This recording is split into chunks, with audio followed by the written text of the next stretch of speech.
Welcome in. We had a fascinating conversation with author Mark Shaw, who spoke about his newest book, Fighting for Justice. That was before. Now, I want to delve into Mark's history because besides the stories that he brings to us in his amazing books, he has a personal story that is, I think, you'll find just as interesting. So, Mark, welcome back. Hey, thank you so much. Good. You started off as a defense attorney and then a criminal prosecutor. Is that correct? Criminal defense lawyer. You're a defense. I'm a small town in Indiana. Went to Purdue, nearly flunked out. It's amazing. The university is now archiving my body of work, all my books, of 30-some books and everything else I've done. So that's kind of a big leap because it took me almost 6 years to get through Purdue. But a lot of things have just kind of happened in my life that have been magical. And one of them was that I ended up getting a job as a public defender in the Indianapolis criminal courts. And actually kind of unusual because on a Friday, I had never tried a criminal case. And on a Monday, I was trying a first-degree murder case of a gentleman who was alleged to have shot his girlfriend with a shotgun, 300-pound girlfriend with a shotgun, from 6 feet away in front of her children. And James, when I met him at the jail, he said, "Well, how many cases have you tried, Mr. Shaw?" And I said, "Well, none, but I took a couple classes in law school." And he looked at me like, "Oh boy." So I went into that courtroom, though. I gave him every bit of defense as I possibly could, gave a final argument. I didn't even know how to pick a jury. The judge had to help me with all of that and everything, and he was convicted. But James then turned to me and he said, "Hey, thanks for doing your best." And I thought, this is an occupation. I've always been for the underdog, especially women's rights and things, but I've always been for the underdog. And that's what you are when you're a public defender. The deck is usually stacked against you with the evidence by the prosecutors. So I was a public defender for a while, and then I became just a private criminal defense lawyer and handled mostly murder cases. At one point, worked with the famous F. Lee Bailey on a case. And I didn't know it at the time, Francine, but I think you'll be interested. I never had any training with long-form writing. I never intended to be an author. I learned to write by talking to juries. I just would spill out the evidence to them and everything. And I've done the same thing in my books. People say they're easily read. I appreciate that. I don't have a big vocabulary. But I try to talk to the reader like I'm just sitting across from them. And maybe that's been one of the reasons for the success of the books and people being interested in me and my fighting for the truth, fighting for justice all these years. So I was a criminal defense lawyer for about 5 or 6 years, and then I decided there must be another occupation because there's no winners in the criminal justice system. Obviously the victim, but also the person who committed the crime. They're going to prison and so on and so forth. I decided there had to be more to life than that. And so I left Indianapolis and moved to Aspen, Colorado, where at that particular point, you mentioned her in the previous episode, there was a murder trial going on. And that's how I linked in to becoming a network analyst for high profile trials. And that high profile trial was Andy Williams' ex-wife, yes, Claudine Longet, who was tried for murder of her boyfriend, Spider Savage. Yeah. Now, she, I've heard you talk about this before. She got, what did she, criminal negligence was what she was convicted of, but that's not what you feel should have happened. Oh, no. And again, I've been so fortunate with some of these things that happened because F. Lee Bailey was supposed to cover that trial for Good Morning America. And he couldn't do that. And he and his agent suggested me. And so I went ahead and I was in Aspen and I went to the trial every day and I took notes. And then I was on Good Morning America the first time. Most people start at the bottom with their television career. I was so blessed to start at the top with a network. You did. Yeah, exactly. Okay. And so I went ahead and I analyzed that case, and it disturbed me because the police screwed up in that situation. They should have gotten a search warrant. There was a diary she kept in her home that talked about, her drug issues. And then there were drugs in her home and they didn't get a search warrant. So when they confiscated them, those couldn't be used at trial. Spider Savage, for people that don't know, was a very famous skier at the time. He won a lot of world titles and everything, and they had a relationship. She was estranged from Andy Williams. And so at his home, as Claudine showed me in the only interview she ever gave about it, she held a gun in her hands as he was shaving in the bathroom. And unfortunately, the gun went off by accident, shot and killed him. Well, what people didn't know and what the jury never learned was he was going to kick her out of his home. He couldn't trust her anymore, and so on and so on and so forth. And they didn't know about the drug issues on the day she died. So when I talked to her and she looked me right in the eye, and I'm a pretty good judge of people, I knew for sure that she intentionally killed Spider Savage. So she basically got away with murder. So that was the first of the trials that I looked at, and I thought that justice was denied there. Then I looked at several other trials, the Mike Tyson trial in 1992. Basically, I worked for Good Morning America, ESPN, ABC, all of that, and analyzed that case from the front row of that trial. There was no evidence against Mike Tyson that he raped that woman. But his defense lawyer that Don King had found for him, who was a tax lawyer, by the way, and never tried a rape case, stood up and said, Mike Tyson will tell you. And so that ensured the biggest mistake you can make as a criminal defense lawyer is that your client's going to testify because you may not want him to. He made that mistake. Then he tried to tell the jury that Mike Tyson was, yes, he was violent, he was terrible, he was awful, he was this and that. The girl should have known not to invite Tyson to her hotel room. That was the defense. Well, the jury said to themselves when they went out, even though there wasn't that much evidence against Tyson, yeah, you're right, he is awful, terrible, that they sent him to prison. It's kind of a good story in some ways, by the way, because I thought Tyson, when he went to prison, would be done. I thought he'd become a drug addict or whatever, but he turned his life around and has a good life now. So it was Mike Tyson. Then it was O.J. Simpson. I worked on that case for Good Morning America and ABC for a while. And then it was Kobe Bryant. And here's another one of those situations where I really feel that justice was denied. Kobe Bryant used to come to that trial, and I sat there right in the front row in Colorado, like he was going to the beach. Like, why am I here? I'm a celebrity. I'm a basketball player. I'm a star. Why am I here? And he had this defense lawyer from Denver who had no scruples whatsoever. And I listened to the evidence in the preliminary hearing. I believed her that because of the detail that she gave about it. Some people thought that her statement was so solid that it must have been fake, but I didn't believe that. I believed her, that he had raped her in a hotel room. And so in the preliminary hearing, the judge, the defense lawyer for Bryant, just crossed every ethical boundary you could, and her name was released in that preliminary hearing twice. The defense lawyer never objected. The judge let it in and all of that. And so this woman was frightened to death because they'd kept it secret and everything. Well, what happened?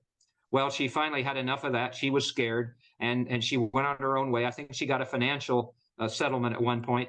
But in that case, if you look at a press conference with Kobe Bryant, he pretty much admitted that he had sex with her and that she may have gotten the wrong idea and all that. He never got it. So I'm sorry, but when I hear about Kobe Bryant and, oh my God, he was such a great basketball player and he died in a helicopter, I have no sympathy for him. He should have gone to prison.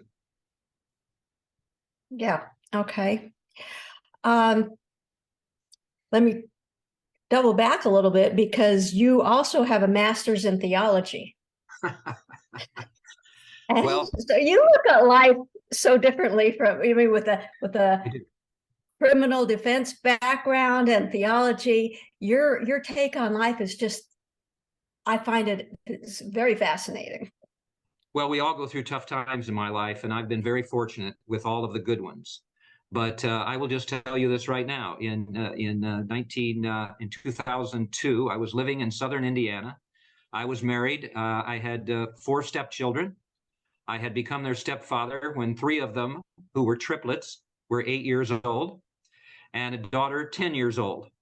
And I helped raise them for 18 years until I had a war of words with a coach named Bobby Knight at Indiana University. I had a radio show in Bloomington. I was working for ESPN. I had my books that, I'd written about different subjects. I had it made. And yet on that radio show, I kept telling Indiana University, you got to fire Knight. He choked a player. He threw chairs across the floor during basketball. He threw vases at his secretaries. He was an angry man out of control. Fire his you know what. Well, they didn't. And then out of 48,000 students, after I'd given up the radio program, 48,000 students, he basically attacked one of my stepsons, threw him against a wall. Don't call me Knight, call me Mr. Knight, Coach Knight. Did all of that. And we decided, maybe we shouldn't have, but we decided that we needed to report that to Indiana University. You can go back and people can look at it and then they will see the war of words between Knight and me. I'm defending the boys, one of them, the one that was abused by him. He's saying it never happened and all of that. Unfortunately, that caused some problems with the marriage that I had. It wasn't really the same after that. My relationship with the kids was good, but my wife got scared and everything. Maybe I could have handled it differently. I don't know. But I finally decided that the marriage was probably going to be up. And I really haven't brought this up in any other interviews, but I'm going to do it with you. Okay. So I think to myself, maybe some of this is my fault. My ego's out of control. I've had it all. I've had all these blessings, and I maybe should have acted differently.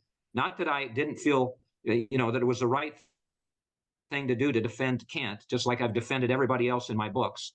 But maybe I should have handled it differently. So I packed up my things and I moved to Colorado. And one day, walking along a beautiful river out there in Aspen, the idea came to me from whatever spirit has led my life, go to seminary. So I called San Francisco Theological Seminary in Marin County outside San Francisco and said, do you let old people, I was 61, old people in with bad grades? That's not old. Because they're terrible for doing law school. And they said, well, we might. I spent 2.5 years there, Francine, studying theology. I got a master's degree in theology. I didn't want to be a minister, but I got some spiritual direction. I got my old self back. I didn't met because he was dead, but I found out about a spiritual guru named Father Thomas Merton. I wrote a book about him. I looked at all of his books about how to really lead your life in a spiritual way and so on and so forth. And what that did for me, and I would suggest it to anybody who feels like, they've fallen from who they were and they've become, Merton talks about wearing a mask with the public instead of who you really are. And I had done that. And so I learned from that, and one thing led to another. And I went to a book signing back in Michigan, saw a beautiful Asian woman. I thought, this is supposed to happen. We started talking. She came to California, and I was married in 2006 on a small ship outside of Alcatraz. But the point there is, she would have never liked the old Mark Shaw. And she knew about all of that, but she would have never liked that person. I had to clean up my act. And so I did that. And after that, then she's been the best thing that ever happened to me.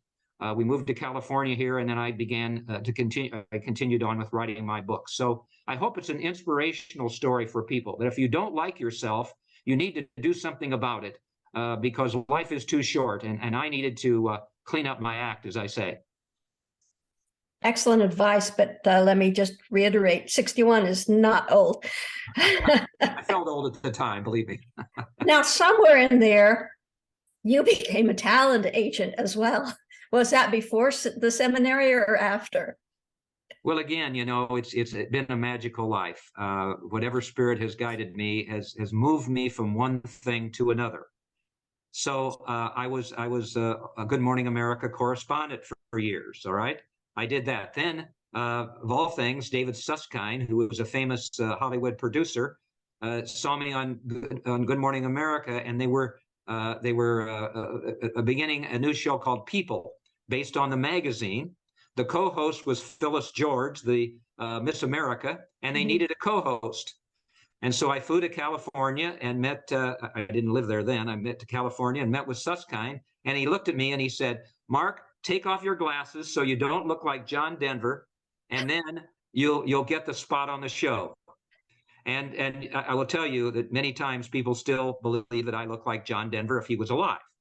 Actually, I have to interject. You sound like him as well. Well, that might be, but I'm not going to sing, so don't even ask. Okay, don't do that. I'm just terrible. In fact, just a quick story. When I lived in Aspen, people would come up to me and say, "Hey, John, would you give us your autograph?" And I'd say, "No, I'm not John Denver. I'm Mark Shaw." Well, just in case you are John Denver, would you sign this napkin or whatever it was? So I would sign it, Mark Shaw. And I knew they would go back to Des Moines or wherever they came from and say, well, we got John Denver's autograph, but he signed it Mark Shaw. So the People's Show with Phyllis George was on CBS, not very long. It was against Monday Night Football, complete failure there. But I then moved on to the Disney Channel, where I was Mr. Science, even though I couldn't pass physics in college. And I had all those shows. And then all at once, there was a man named Larry Thompson in Los Angeles, very well known for representing all of these celebrities and everything. And I saw him one day. I knew from before. He said, "Hey, why don't you come over here and be a talent agent? You know, your law background and everything else." So I did that, and it was an incredible experience during that particular time. I represented, different people that were famous at that particular time, and that also led to my going to a church where I met the incredible talent and one of the great gentlemen of all time, James Stewart. Mm-hmm. And at that church, I created an idea about the songs of Christmas. Mr. Stewart, who I became friends with, hosted that show on Fox. And so it's just been one thing after another, and it's just been a remarkable life for me. I will say this, and I have no reservations about it. I'm the most blessed man on the face of the earth, Francine, for sure. Yes, you have had some amazing experiences. Absolutely amazing. I mean, it's like 10 lives in one when I'm listening to all the things you've done. It's unbelievable, but I know it's true. Okay, I know you've mentioned in the past that you do not like Frank Sinatra. Did you ever meet him? No, I didn't. I was in a watering hole in Los Angeles, and I watched him over where he was sitting with 4 or 5 guys who obviously were involved with the mafia. You know, he always denied that he had anything to do with it. He and Dorothy had a war of words. She wrote about him in her columns. You're a womanizer, you're bimbos that you go out with, and then you dump them. You beat up members of the press. You're involved with the mafia. I mean, she really let him have it. And then he let me just say that's Dorothy Kilgallen, whom you wrote about in Fighting for Justice. Yeah, and the reporter who knew too much. And so they had a war of words. She was a famous journalist in New York, and he would talk about her. She didn't have a chin, and if you run into Dorothy Kilgallen, do it with a bus. I mean, they hated each other. He was a real sleazy guy, and I know I can't stand to listen to his songs at times. You talk about the JFK assassination, as we did the last time that we met. He was the one who introduced Joe Kennedy to members of the mafia who ended up assassinating President Kennedy. And people ask me, why is all that relevant about the JFK assassination today? Well, it's relevant because just with JFK's death and Dorothy Kilgallen's and Marilyn Monroe's, who I've proven was murdered because she was going to the media about the love affairs with the Kennedys and matters of national security, they told her, they didn't ask enough questions back there. Mm-hmm. They didn't stand up and say why and who and everything. They accepted things at face value. And we do that too much today. You can't do it now. You must, don't blame everybody for this or that. If you're just going to look at the news and eat it all, you need to go do your own research about things and all of that. And with Sinatra, it was the same situation. People always will look at him as this famous singer, but they don't know about his background and the fact that, to talk about journalists, I mean, they used to beat up journalists who would offend him some way or another, and then they would pay off the police not to investigate him. So I'm not a fan of Frank Sinatra's, for sure. Well, do you lump Dean Martin into that or not? Is he just he wasn't anywhere involved? I don't think so, no. And this is interesting. Again, Good. this crowdsourcing we talked about the last time. I got an email from, I've gotten emails from all around the world with people with tips and things like that.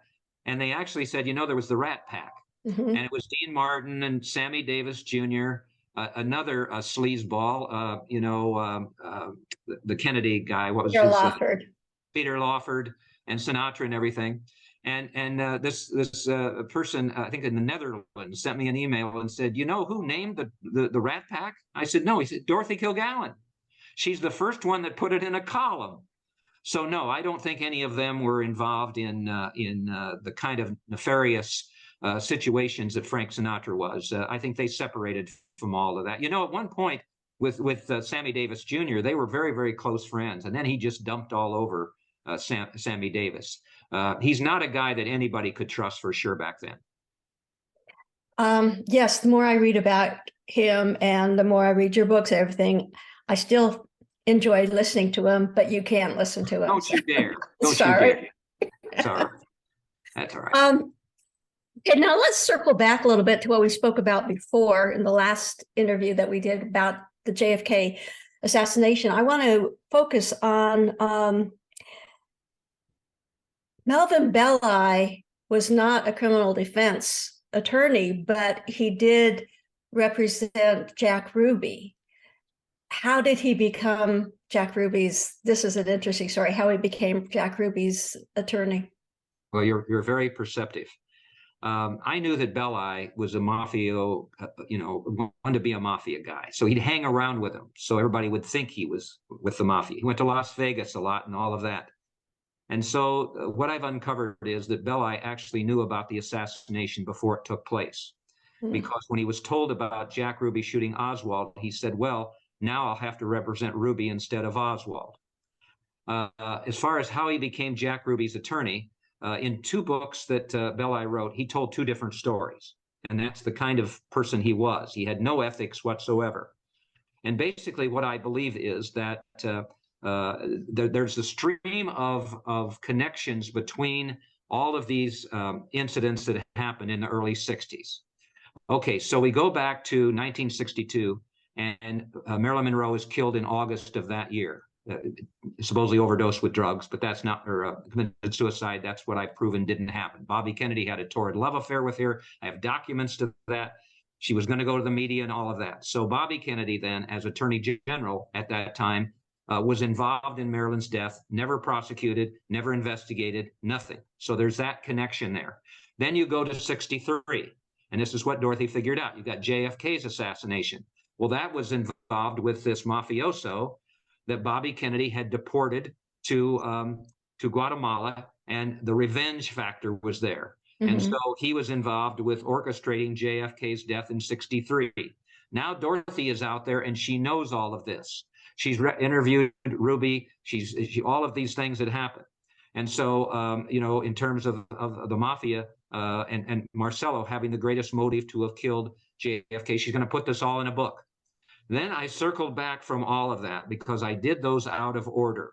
I first investigated JFK's death, then Marilyn's, or JFK, then Dorothy, then Marilyn. But doing so kind of gave me more of a picture of what happened. And then when I found out about the Warren Commission corruption that I put in the new book, Fighting for Justice, I went back to Belli's situation. And I was able to find, through some of the documents that have been released about the JFK assassination, CIA documents that placed him in New Orleans, talking and having conferences and lunches and dinners and things with Carlos Marcello. He was also in Dallas, and Marcello's empire stretched to Dallas from New Orleans. Hell, the first person who went to Jack Ruby at jail was one of Marcello's underlings, one of his thugs. So I was able to see that this was all set up. What you do is, if you are Marcello, you orchestrate JFK's death. The most innocent man probably in the world is Lee Harvey Oswald, or at the very least, he was a patsy. But then he gets caught. So you have Jack Ruby standing by. And I showed in Denial of Justice, the Ruby trial transcripts, it showed that Ruby knew when Oswald was going to be transferred. He got in through the help of the police and all of that. and was able to shoot him. And then what do you have standing by? You have Melvin Belli ready to defend Ruby, make him look crazy with an insanity defense, and not let him testify, which he once wanted to. And the jury obviously found him guilty. He's sent to jail. He tries to kill himself 3 times, so he's shut up as well.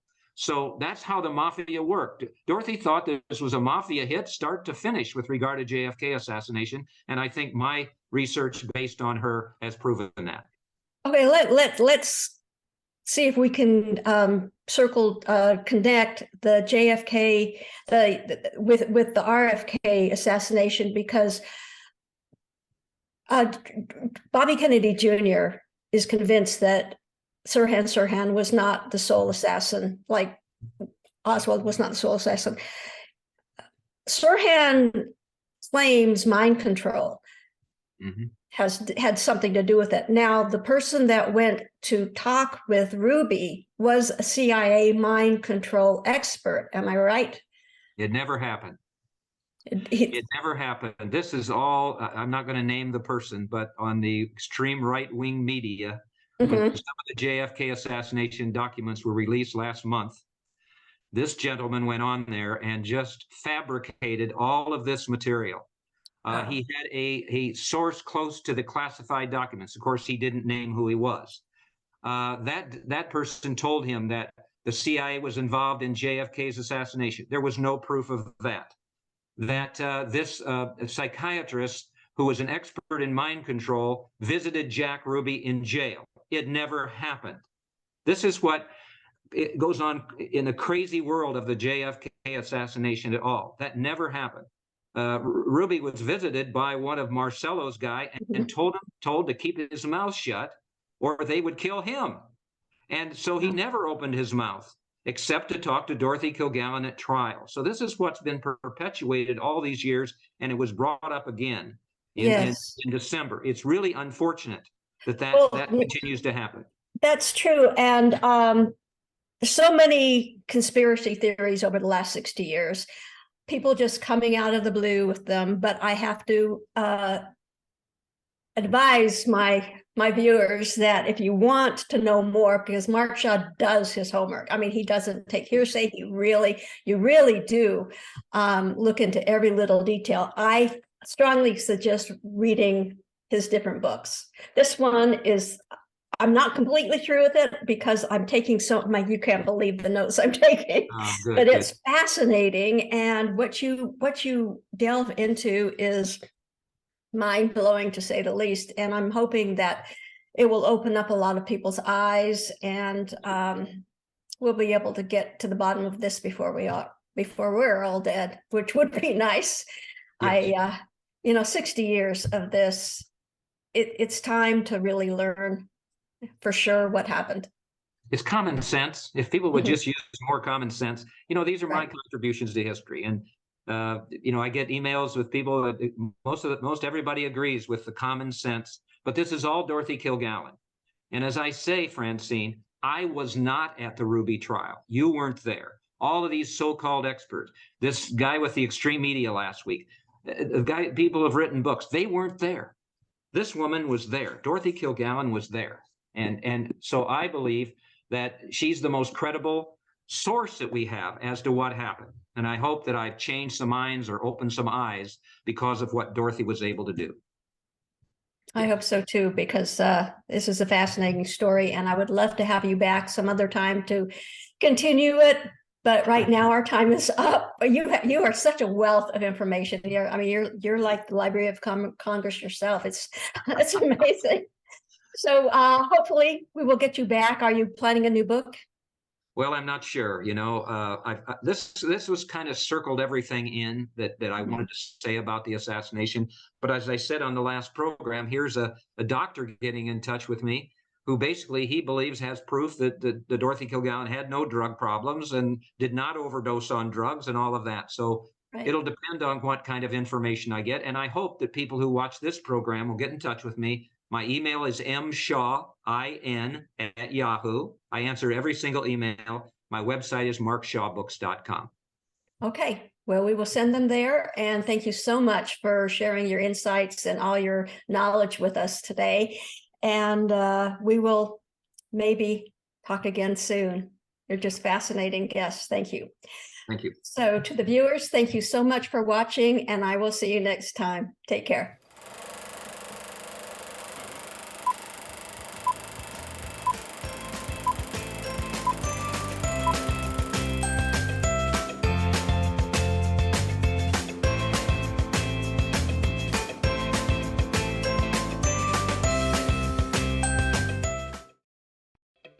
With over 30 years of experience in real estate and the mortgage industry, Darlene Mays provides knowledge and expert guidance to clients looking to buy or sell a home. Serving clients throughout South Orange County, Darlene specializes in the senior community of Laguna Woods Village. Darlene works with her clients to ensure the highest level of service, from the beginning of the process right down to the closing table. If you are looking to buy or sell, who you work with really does matter. Call Darlene Mays today.